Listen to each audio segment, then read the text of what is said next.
please. Okay.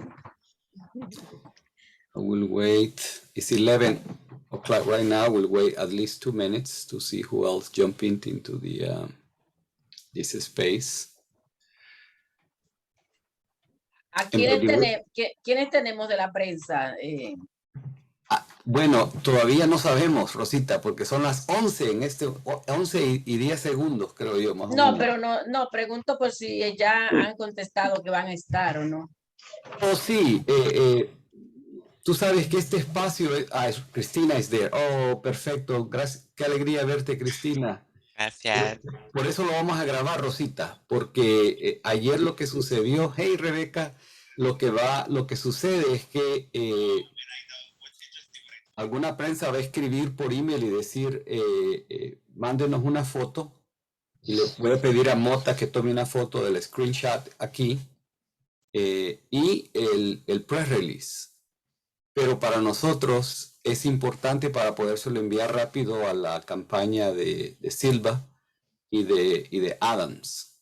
Déjame ver si puedo quitar un poquito de luz aquí, porque... Perfecto, sí. No, la luz viene de afuera, no importa. Sí, no puedes, si cerrás la ventana un poco, ahí está, ahí se va a ver mejor.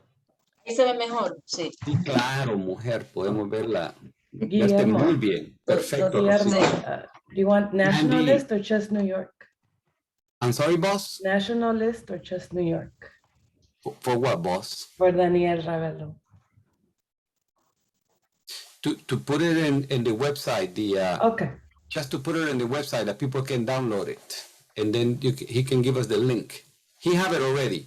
He was thinking to delay to post it at 12:30, but Dr. Morales is right. I think a lot of people will like to immediately put it on social media, and you will get requests to get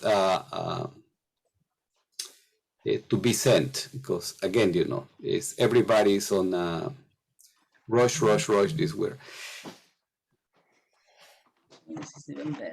La colmena, we need la colmena more than ever. Perfect. Okay, la Yesenia. Dije yo, cambió mucho la Yesenia en su viaje a Chicago, dije yo, pero no, it's somebody else. Okay, I see la Yesenia Mata. Very good. And then let's see who else. I think we have all the speakers and also member of the committee.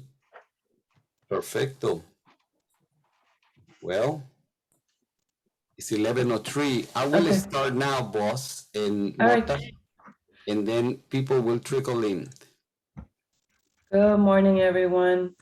Thank you for joining us today during early voting season or early voting time right now for the New York City elections.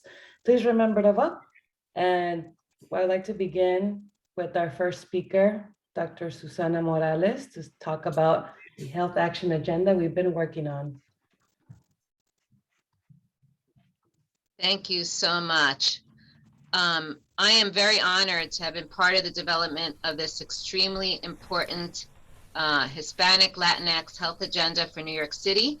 This has been an incredibly inclusive process and has centered the voices of our Latin communities from all over New York to speak about what is really important to us. And I want to thank the Hispanic Health Network, the Hispanic Federation, and the Latino Commission on AIDS for their leadership in organizing the creation of this agenda, which has important data and our priorities. The health disparities among New York City's Hispanic Latinx communities have been exacerbated by COVID-19, but we have hope that by unveiling a community-led agenda and with the commitment and will of our elected officials on November 2nd, we will be able to come together to create healthier communities. For me, this is personal. I'm a native New Yorker. I've been a primary care doctor for over 30 years. I care for many Latino patients. COVID worsened what was already a difficult road for the patients, and we need our elected officials and policymakers to see us, hear us, and address our community's needs. Thank you. Thank you for those words. Betsy Morales from Hispanic Federation. Good morning, everyone. Hispanic Federation is extremely proud of the work that we've done with all our partners with this health action agenda. And, you know, with early voting underway to elect the next mayor and the city council, the agenda serves as an ambitious but urgently needed roadmap to recover for our city's Latino communities who have been disproportionately affected by the COVID-19 pandemic. So, you know, I mean, the disproportionate impact of the pandemic for people of color basically mirror and compound underlying inequities in social and economic circumstances that leave people of color with worse health outcomes and a much deeper kind of like bearing the brunt of the impact of the pandemic. And our community is facing barriers in addressing healthcare and experiencing financial challenges due to the economic disruption caused by the pandemic. I mean, there are about 1.2 million uninsured New Yorkers, and Latinos form a large part of that group. And this pandemic has basically highlighted, aside of the risk of exposure, Latinos have high rates of pre-existing conditions. Too many Latinos don't have health insurance, and that means that they don't get health care primary checkups that they need to detect illnesses. And then those illnesses ultimately, for example, with this pandemic, they can become more than a serious health challenge and can become deadly.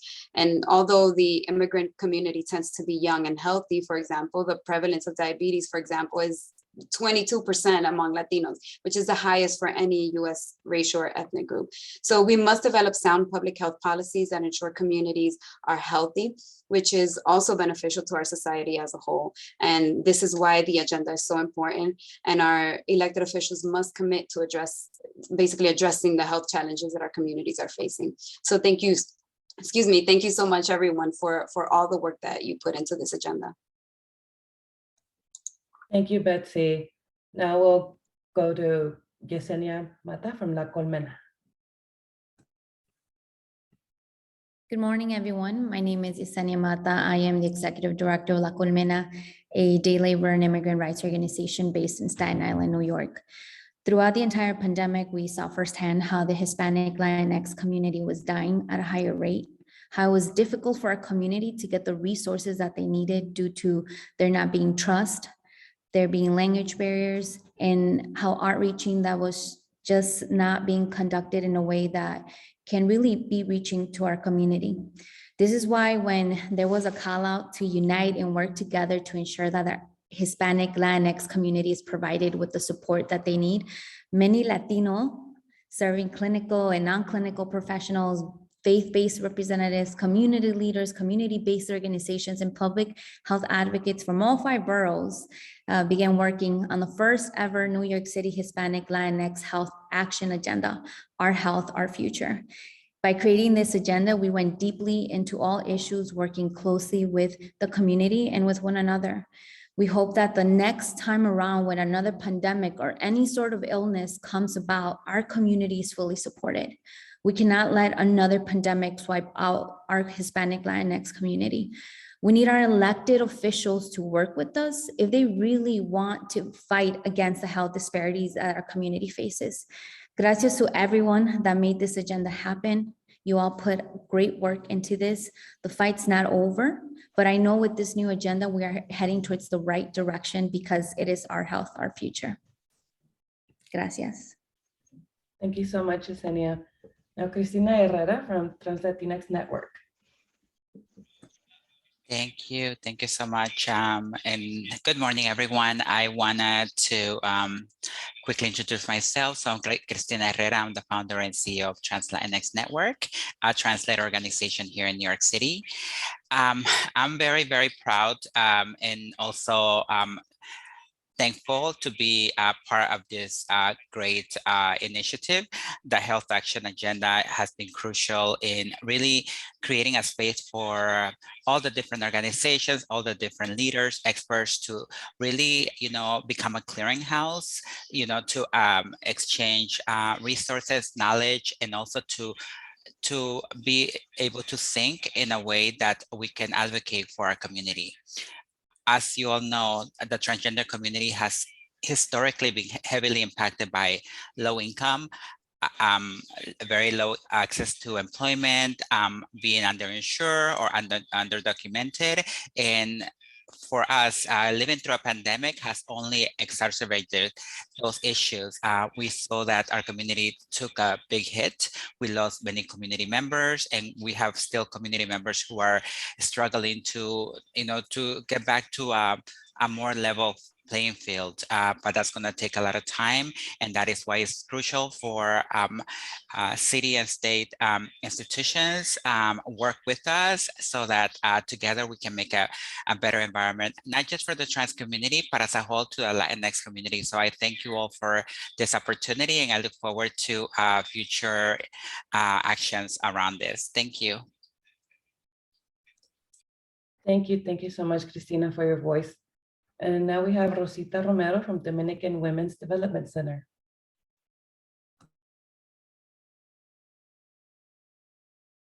Excuse me. Thank you, Cristina, for those words. Very important to have your voice. Now we have Rosita from Dominican Women's Development Center. I'm sorry, I had not unmuted myself. Again, my name is Rosita Romero. I am the Executive Director of the Dominican Women's Development Center. I would like to start by saying that it is important that we see healthcare as a human right. At the Dominican Women's Development Center, like most organizations in this coalition to set a Latino agenda, we believe that all human beings should have access to free or low-cost, high-quality medical services. As we all know, and as it has been previously stated by my colleagues, communities of color have been hit the hardest and are twice as likely to die from the COVID-19 virus because of the pre-existing health disparities in our communities and society's inability to address the social determinants of health within the Latino community. That is why moving forward, we must continue to strive for the economic, racial, and gender equity required to be able to address the underlying structural and systemic causes behind these realities, which are racism, classism, sexism, and homophobia. And that is also part of our agenda. We believe that in this country, we have to create a healthcare system that is driven by the efforts to make the well-being of our community a top priority, and not a healthcare system that is driven by the desire for profit of healthcare institutions, pharmaceutical companies, top medical personnel, and researchers. We believe that providing healthcare services is a government responsibility that should be covered with our tax dollars, the same way that it is created in many other countries. We are deeply concerned about the undocumented families, low-income immigrant women, and the families that we work with. Even though they are making a great contribution to the North American society, they have limited access to quality health services. It is for these two reasons, to try to change these conditions, that we're very proud to be part of this coalition for setting our agenda in New York City within the Hispanic Latinx Health Action community for the 2021 and 25, which outlines mid and long-term goals to address the health challenges in our diverse Hispanic and Latinx community. Thank you. Thank you so much. And now our final speaker is Guillermo Chacon from the Latino Commission on AIDS. Yeah, I'm very proud to join, several members of the steering committee of these efforts. And as many of my colleagues already described, this is the first ever agenda that we put forward in a proactive way. It's a living document. It will evolve as we move forward. We know that November 2nd is next week, but right after that, the steering committee will put emphasis on the transition between November 3rd to December 31st. The transition will be not only to put forward these recommendations, but also to challenge the winner of the November 2nd election at all levels, because it's general elections in New York City. Council, we're going to have a new mayor, new controller, new public advocate, new board of presidents, among others.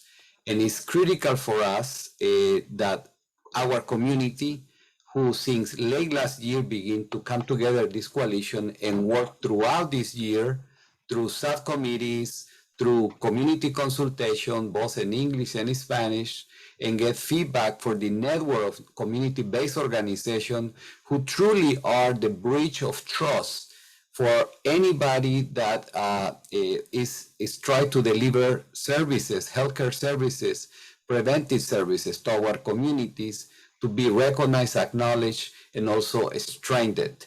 We know that the Hispanic Federation is committed to continue playing a leadership role, but it's several other organizations also, including the upcoming class of elected officials that will come up out of November 2nd, that we will have to challenge them to invest at all levels on community-based organizations. Also, I want to recognize that the coalition put forward a very clear vision that we want to aim to have zero structural racism, as Rosita mentioned, zero homophobia, zero transphobia, zero xenophobia, and anything that will be a barrier for our communities to access healthcare. Also, the community mentioned throughout the consultation process that has to be a balance between prevention and point of delivering services.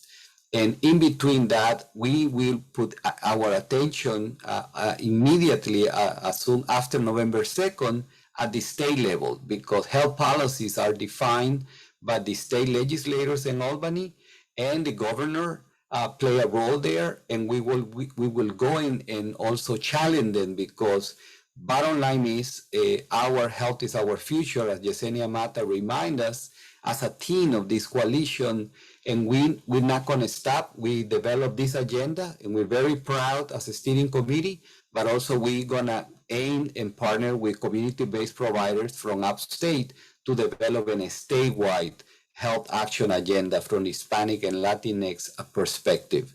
And the other critical part that we want to remind all the individuals that will be watching this video eventually, and through the media that we're going to follow up, is that on January 1st forward, we also will put our attention for the first 100 days of the new administration, and we will aim also to ask that the administration reflect the New York City, who we are. And being 30% of the New York City population, we expect a high number of capable Latinas and Latinos in a very critical position in the incoming administration.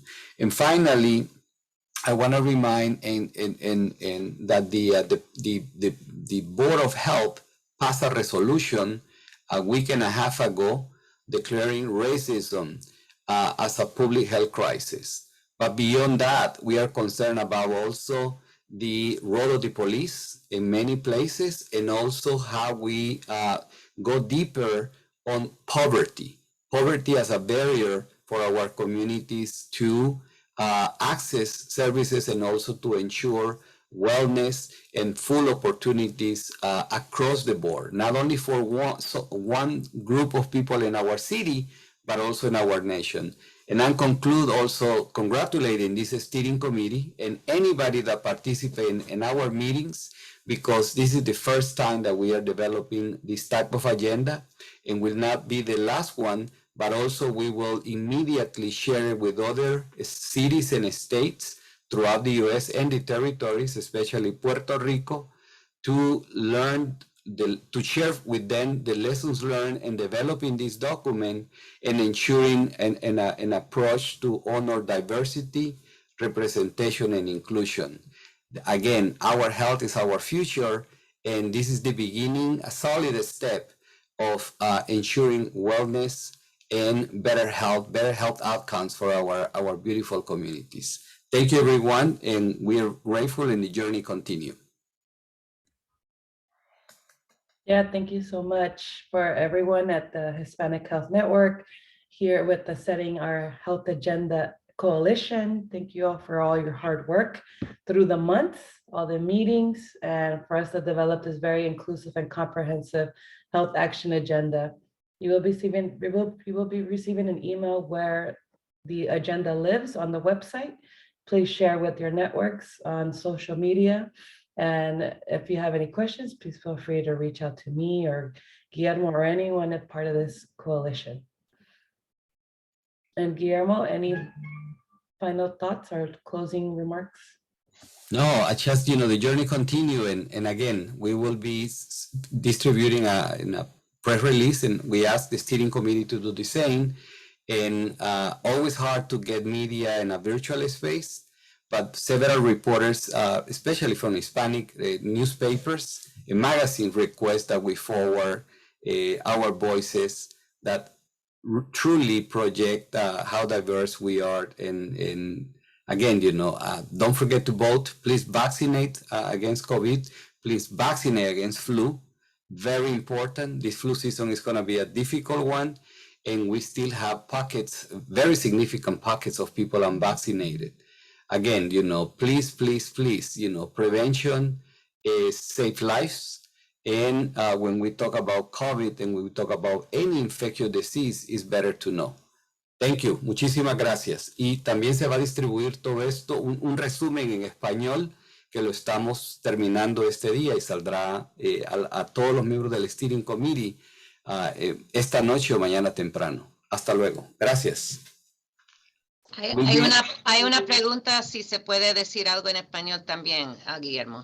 Claro, sí, puedo rapidito decirles de que esta agenda es la primera de este tipo en la cual nos hemos unido y vamos a seguir sumando voces. Es una coalición en desarrollo, la primera agenda hispana latina que llama a la acción sobre la salud de los hispanos y latinos en la ciudad de Nueva York.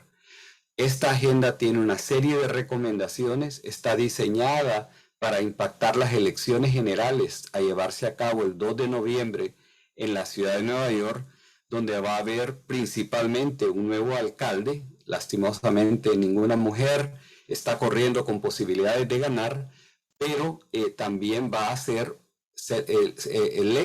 electos la mayoría de los 51 miembros y miembros del Consejo Municipal de la Ciudad de Nueva York, que es el otro cuerpo legislativo fundamental junto al alcalde, quien decide el presupuesto y los programas que la Ciudad de Nueva York pone para darle servicio a todos los neoyorquinos.